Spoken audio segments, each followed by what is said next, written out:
أرأيتم إن جعل الله عليكم الليل سرمدا إلى يوم القيامة من إله غير الله يأتيكم بضياء أفلا تسمعون মহান আল্লাহ তাআলা বলেন, হে নবী আপনি দুনিয়ার মানুষদেরকে জানিয়ে দেন, হে দুনিয়ার মানুষেরা তোমরা শোনো, আমি আল্লাহ তাআলা যদি কিয়ামত পর্যন্ত রাতটাকে লম্বা করে দিতাম, শুধু রাত আর রাত থাকতো, তাহলে আমি আল্লাহ তাআলা ছাড়া কি তোমাদের এমন কোন উপাস্য আছে যে তোমাদেরকে দিনের আলো এনে দেবে?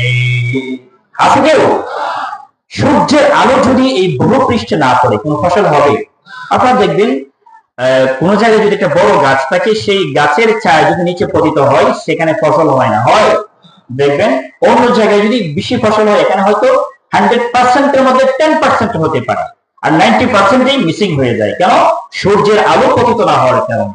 আল্লাহ বলছেন, আমি যদি কিয়ামত পর্যন্ত শুধু রাত আর রাত রাখতাম, তাহলে কি তোমাদের এমন কোন রব ছিল যে আমি আল্লাহ তাআলা ছাড়া সূর্যের আলো এনে দেবে, দিনের আলো এনে দেবে?